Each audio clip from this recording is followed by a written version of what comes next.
Mute the audio. Hi. Um,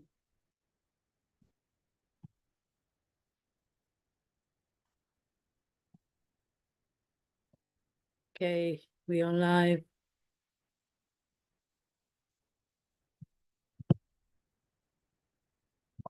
Perfect. So hi, welcome to the Thursday non-duality stream.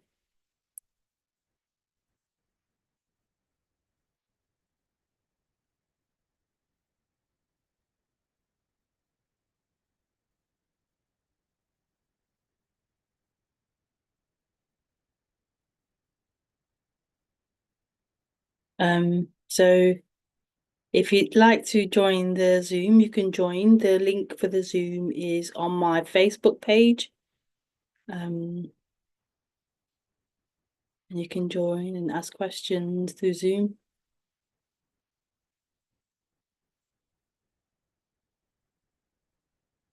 If you do join through Zoom, I just ask you to keep yourself muted until you want to ask a question or something.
Hi, Andrea.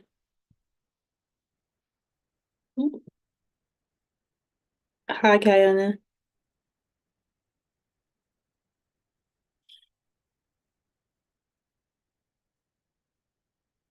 I'll just do the introduction.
Belly's a bit.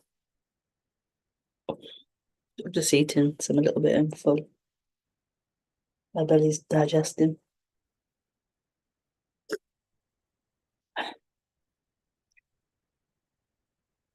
So maybe speak about what non-duality is.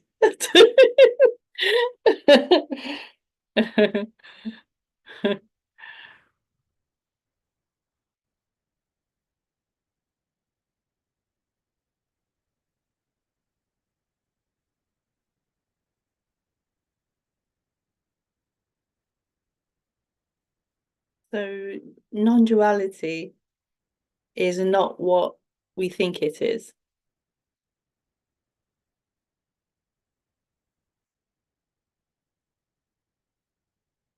Non-duality isn't a thought.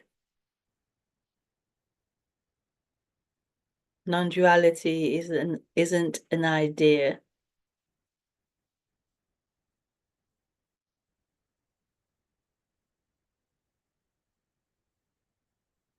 I mean, there is the idea of non-duality, like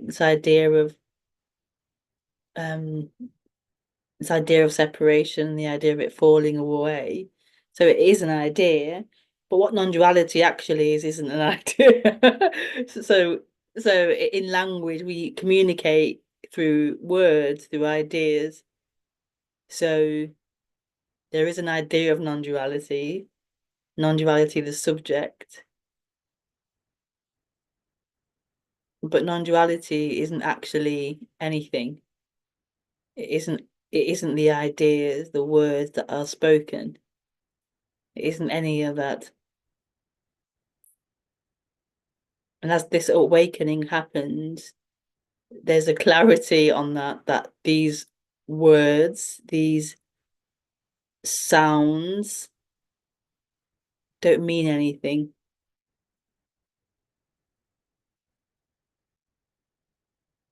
Like nothing means anything. They're just words and sounds happening.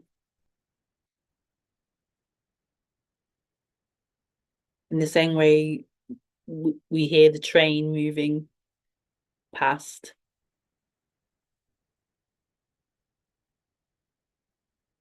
or the computer humming, the fans blaring. But in the human world where we have this language, we take the language and the language meaning to mean something. So, and that's a practical thing that we have. I could say, "Oh, open the door, please," or "Give me some water, please." These sounds need to mean something, and they help us to function.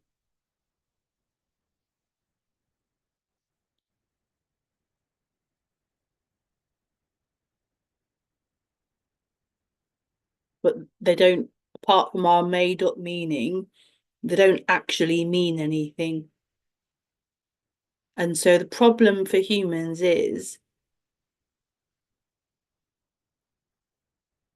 they began to believe in that language realm of things. They began to believe that what thought is saying, meaning, language is saying, is actually real and actually means something and is actually true.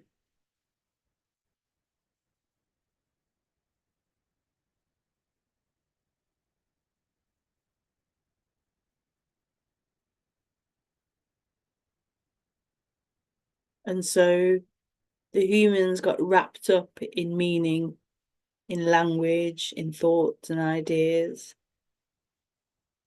and it suffers. There is suffering in that.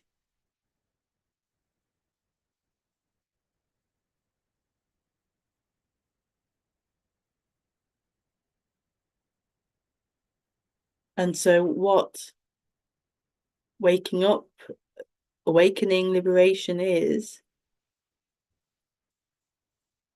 if anything, it's the end of suffering. It's the end of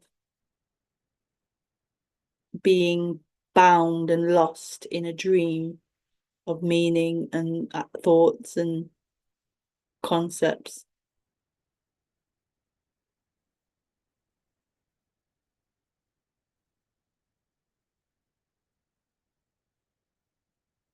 It's the end of looking for home, looking, which is the same as saying looking for happiness or freedom, looking for that.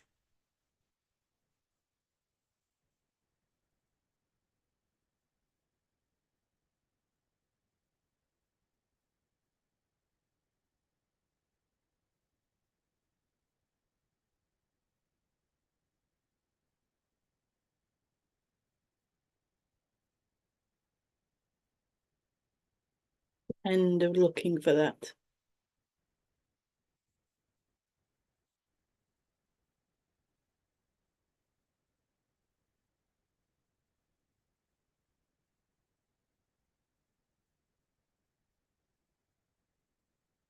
And this is what is truly deeply longed for, the end of looking for that.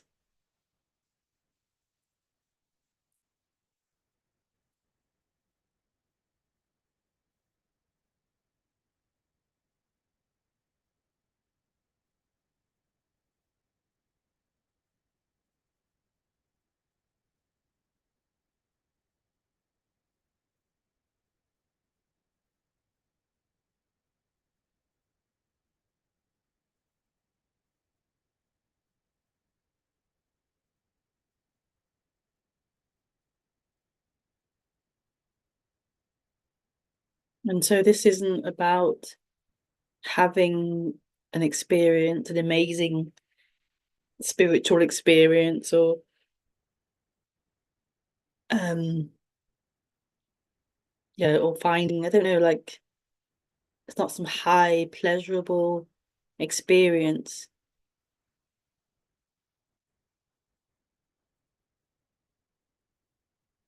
Isn't what's longed for.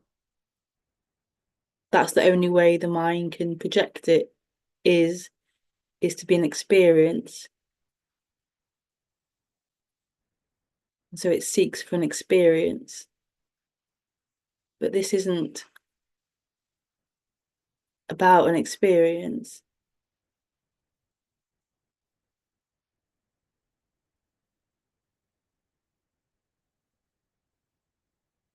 It's the end. It's about the end of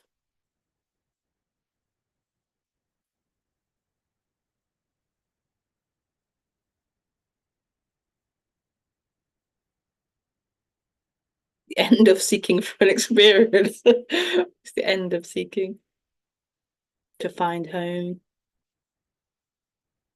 People say, "Oh, do you mean so it's the end of wanting, I don't know, nice things, or the end of wanting?" It's not the end of like, it's not the end of that. It's the end of wanting things to fill the hole, fill the lack. It's the end of seeking experiences, seeking things to fulfill you, because you feel unfulfilled and you feel like you're missing something and you feel like you can't rest.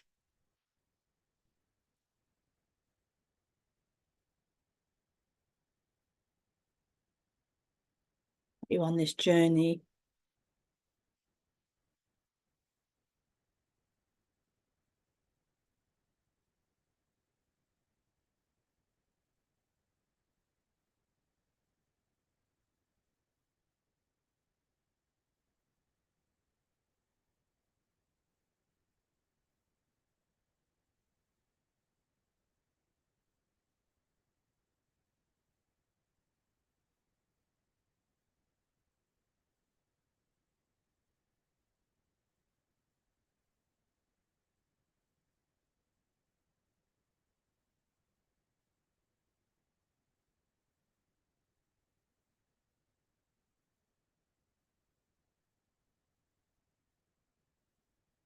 That's what seeking is.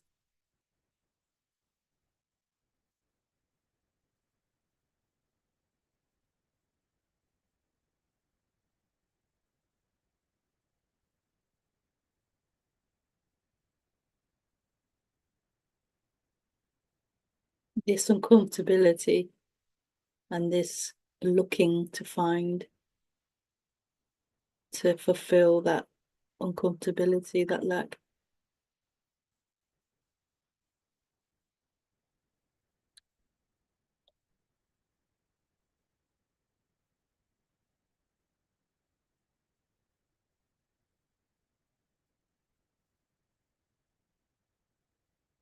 And so what's being pointed to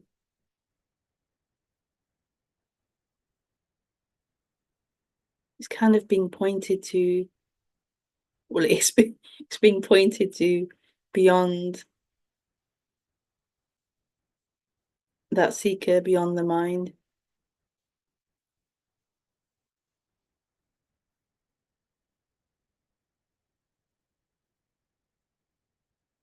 And it's being heard beyond the seeker, beyond the mind.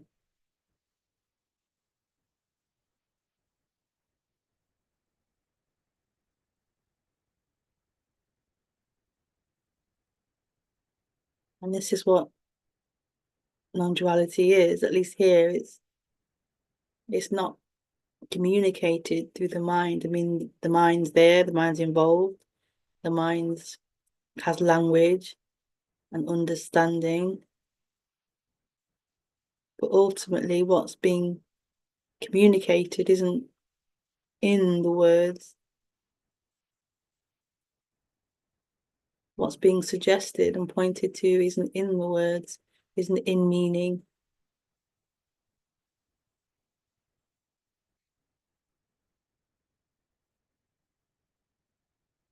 And this is the pull, the draw, the resonance of non-duality.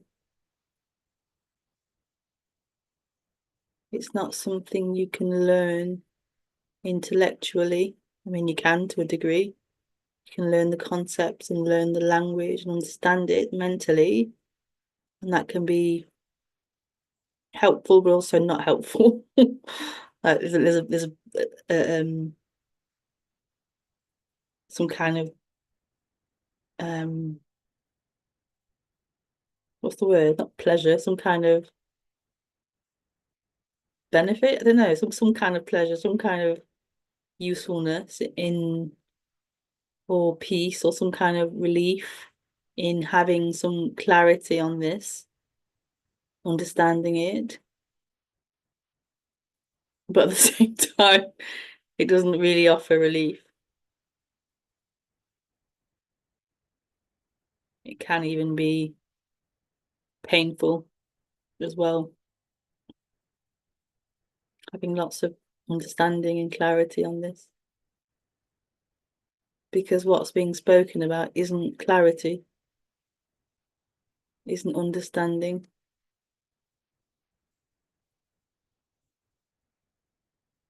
It's a total sinking, collapsing into this, a total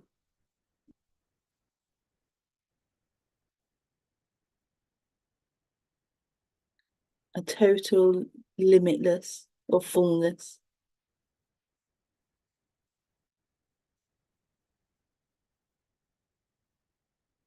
a total unconditionalness of what is,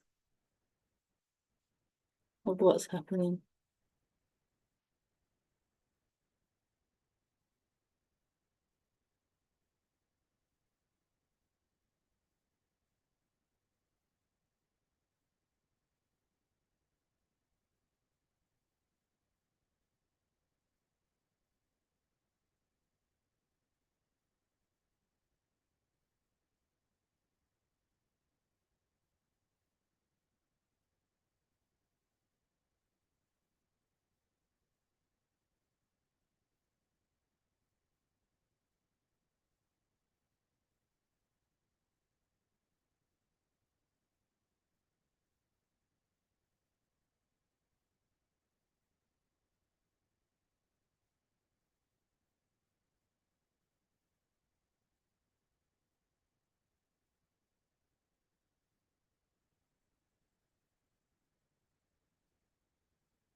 So you're welcome to ask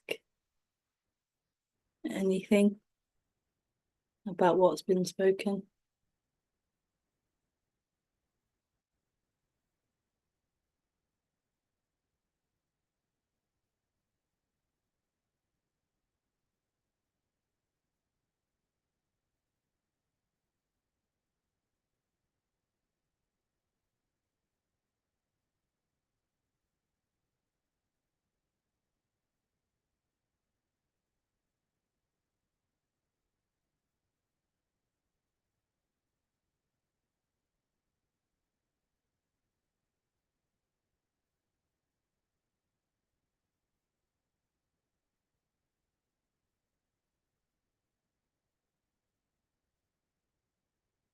I'm more confusing sometimes when I listen to non-duality speak.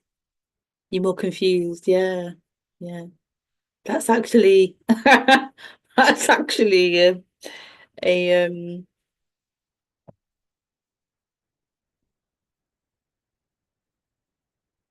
blessing, or that's like a positive thing. I just mean that you may have had ideas about this that you believe were true, and then you've heard somebody speak about it and say the opposite, and so it's like what you've ruined my clear ordered understanding. You've messed it up.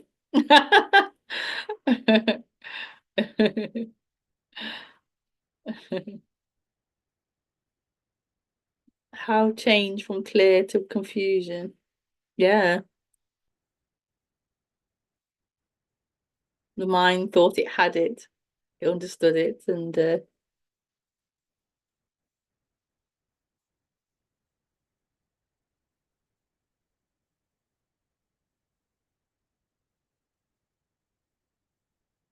different ideas were put in.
Maybe that's the benefit of hearing different speakers,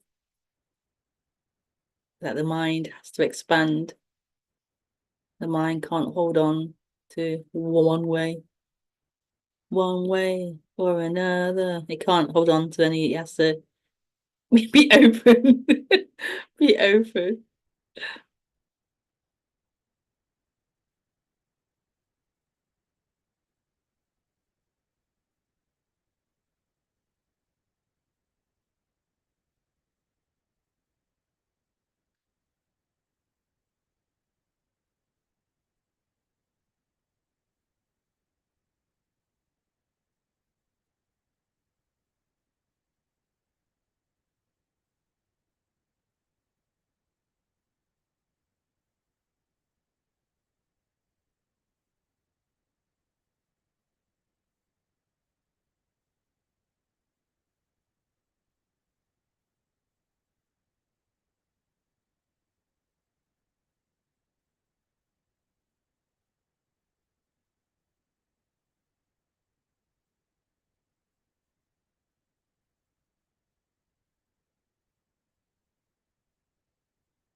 God. Hi, God. Hi, God. What is enlightenment? Mm, what is enlightenment?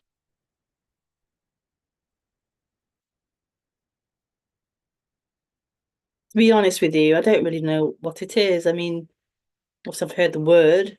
Um, I think of when I say that word, I think of a light around the head, maybe from like Christian scripture and pictures. The light, the halo around the head. Um, like the crown chakra lit up or something. Um, and then I have the ideas that I've read or interpreted, which is that it's when someone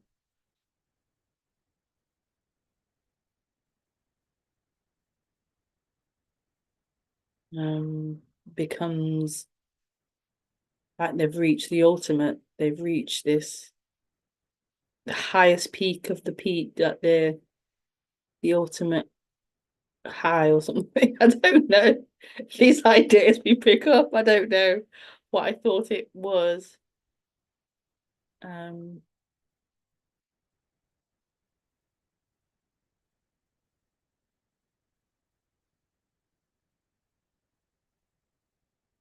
I could Google it and see um what the popular way of describing it is. Um, so maybe I'm wrong in how I interpret it, but the way that I would see it now, and it could be a different thing, who knows? But the way that I would um I don't really use that word, but if I was to say it was synonymous with what's being spoken about, then I would say that it is it is a waking up, a recognition of what this is, a recognition of the unity of everything, the emptiness of everything, the fullness of everything. It's a waking up of that, a waking up of this, and it's totally empty. It's totally everything. That what's living isn't something, isn't someone. There's never been someone here living. It's been a dream happening, an illusion playing out of separation of someone.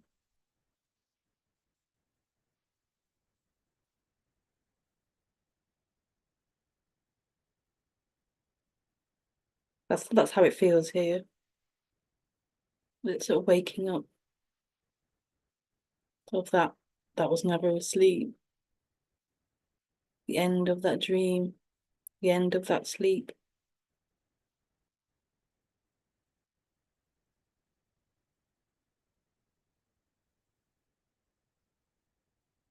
And I feel like all religions, or maybe most religions, or all religions, I don't know, but the main religions are and teachings, philosophies, all these things.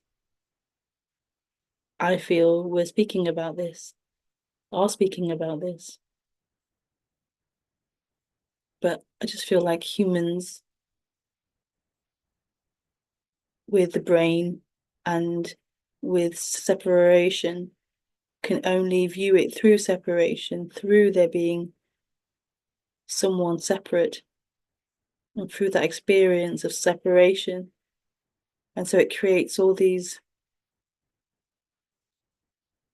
separate ways of understanding it and making it more logical and making it more make sense in the logical, linear, time-based way that it has to understand something.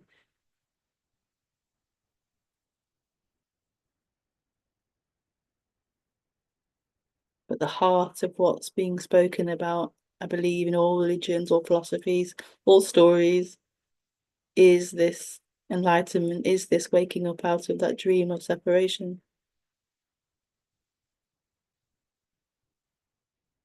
just covered in layers of separate ideas, layers of human ideas, human understanding, human, yeah.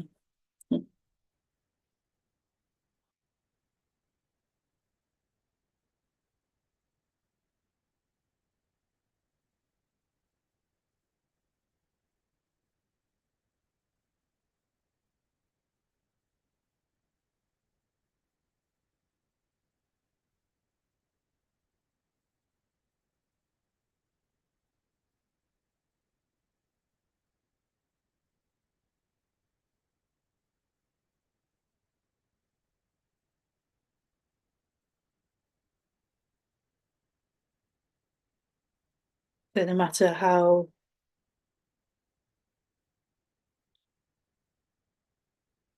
no matter how it's spoken, ideas of what they say in Christian, omnipotent, God is omnipotent, omnipresent, basically everything, everywhere, all the time. And yet, from separation, it's still viewed as I am separate from that, which is impossible. But that's just the way that's the experience of being separate. It has to be apart from.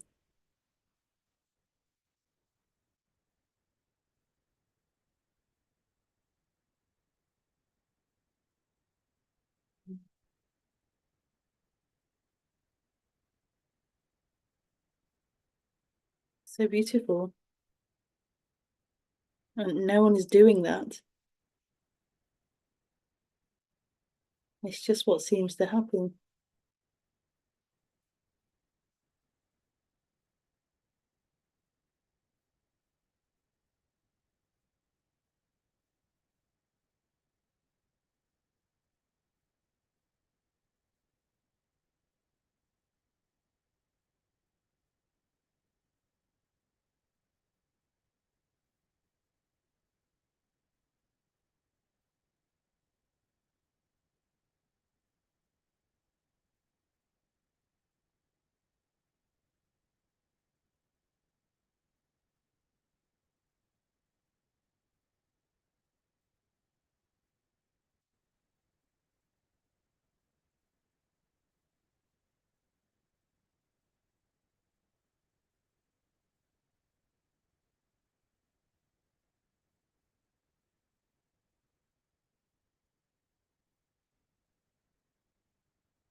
Thank you for your question.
Feel free to ask any questions either in the chat or through Zoom.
Winter's night. What wakes up is the question.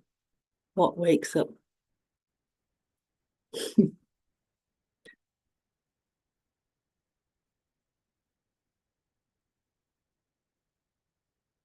So nothing wakes up. What wakes up is that which wasn't ever sleeping. It was never sleeping. So it isn't that something wakes up, it's more the end of that which, the end of that dream, the end of that dream. And then there's wakefulness, that which always is. But while that dream is playing, that addiction, that attention to someone, that experience of someone living a life, someone, while that's playing out, which we call the dream,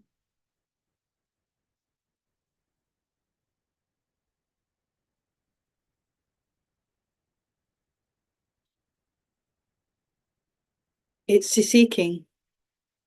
It's seeking. And so waking up is the end of that seeking limited dream.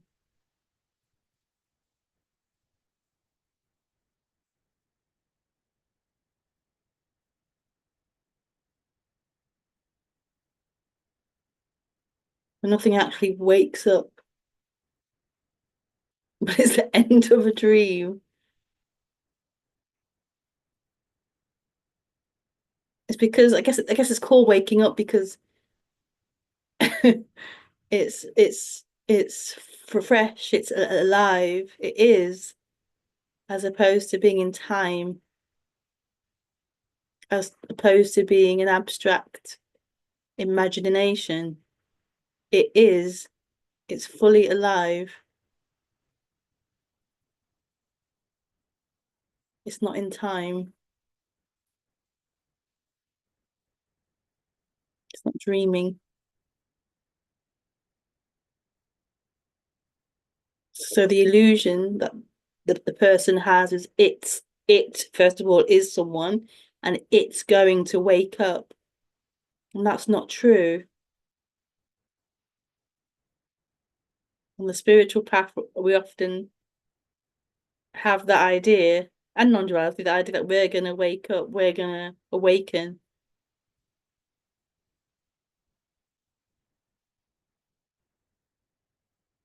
It's the same dream as I'm gonna be a pop star, or I'm gonna be a movie star, I'm gonna be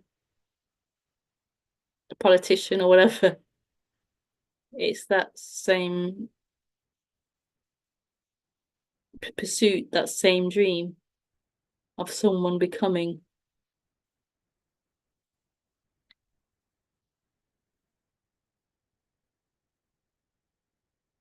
But that is the dream, that someone can become, that there is someone who can become.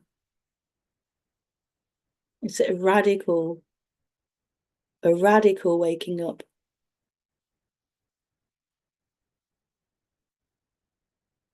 Outside an insidious, that the word insidious dream.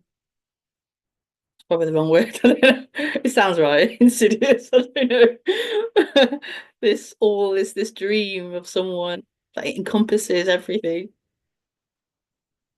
So waking up out of that, but no one wakes up. The person doesn't wake up. This is awake. This is free.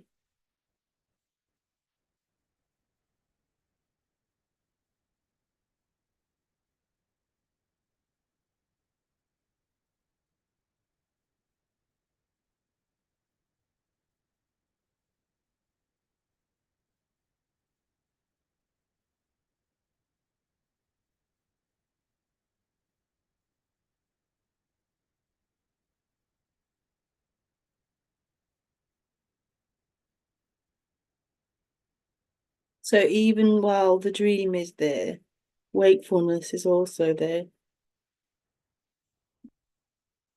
Like it can't not be.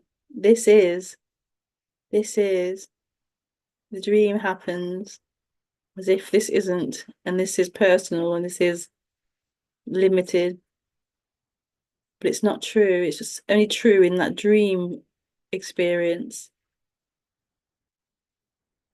that tightness of someone.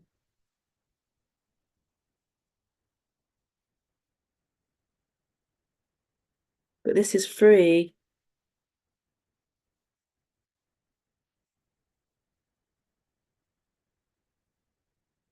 This is.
There's nothing that can cause the dream to end, is there?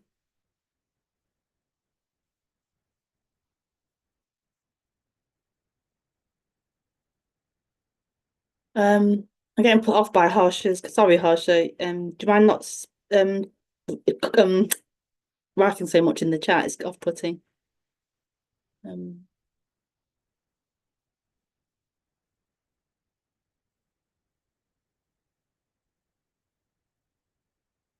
I'd really prefer people to call in on Zoom rather than lots of chat. It's too much for me to follow along. I prefer to speak through Zoom, really. I'll just respond to Winters. There's nothing that can cause the dream to end, is there?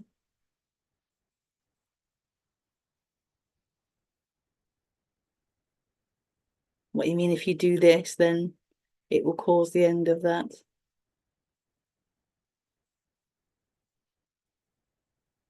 No, no. There isn't like a switch you can press or um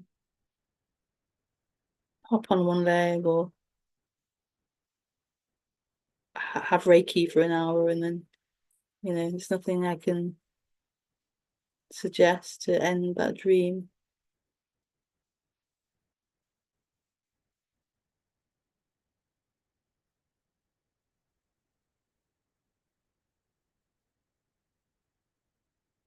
The dream is a dream.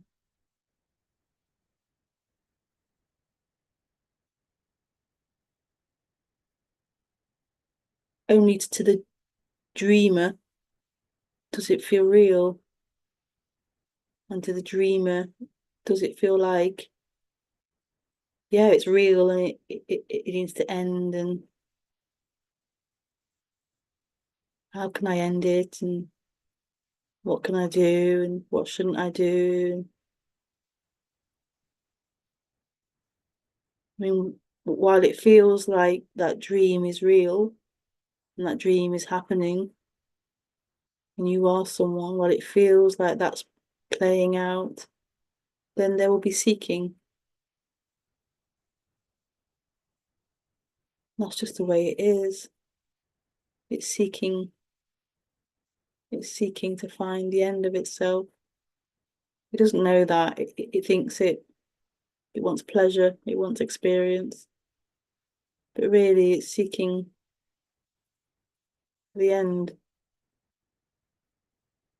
although it kind of isn't. It isn't, but that's what it really longs for, is the end of itself. But it can only be a seeker. It's stuck in its own seeking, its own reality of being real.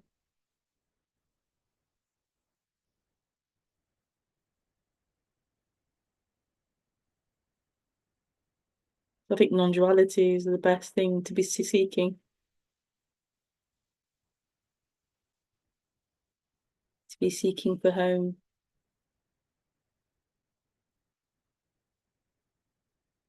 to be seeking for freedom,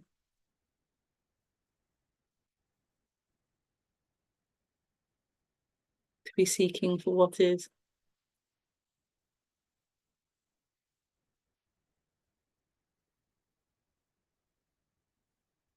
This is where the dream ends.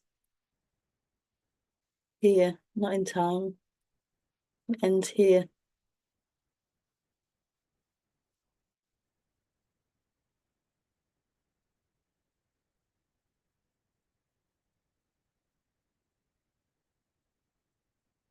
I realise that I can't do anything. No, that's not what's being expressed.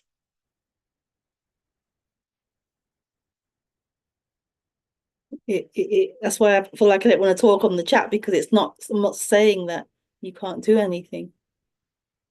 That's how the mind interprets it. Well, I can't do anything then. And it's not saying that. You can do what you like.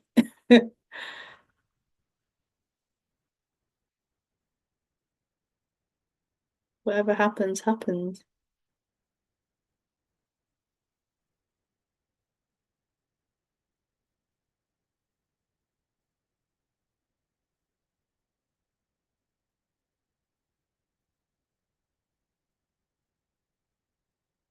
The mind's free to move forward and imagine and project.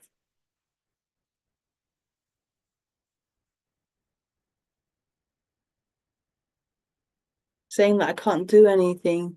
Feels like you're saying, I can't now project into the future. I'm stuck. I'm stuck. I'm stuck here. I can't do anything.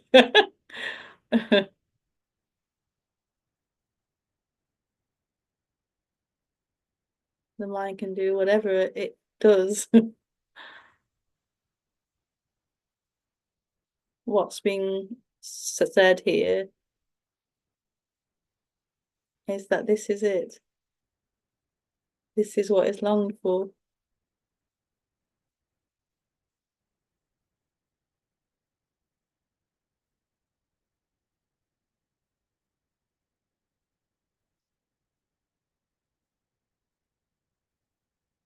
This person that's claiming to be someone, claiming to be someone, claiming everything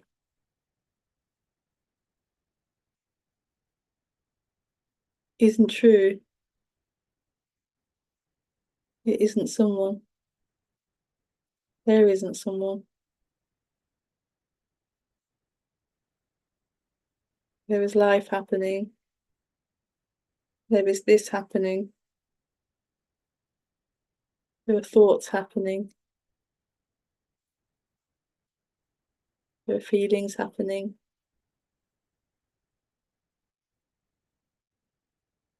And this is it.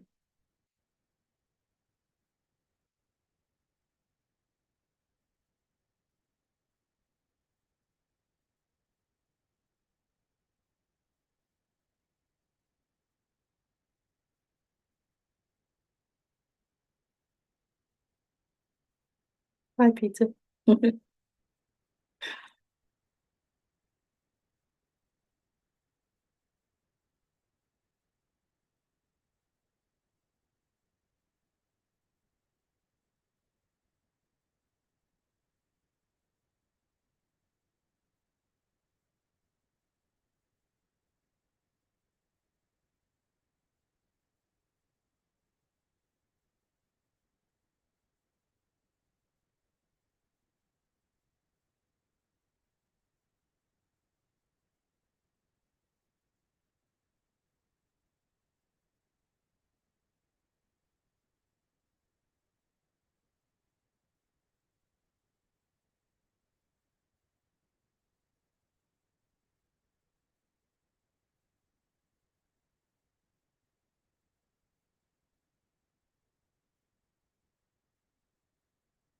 And to believe that thought, to believe that is suffering. There's nothing I can do. That's suffering. Whereas the thought, I can do, I can get there, I can do something. It's still illusion, it's still not true, but it's has more like more hope and positivity in it. But both of them, either one,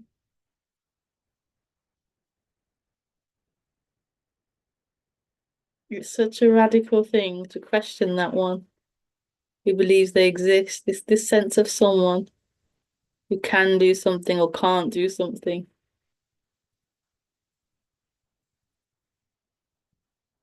this illusion of someone.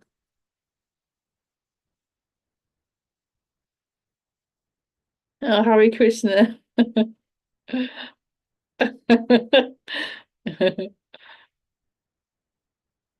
Yeah, what a lovely ending. Hare Krishna. I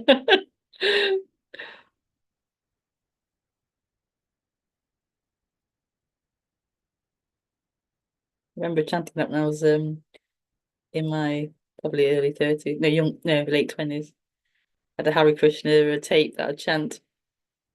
It's so lovely. Hare Krishna. Oh no, I won't chant it now. Thank you very much.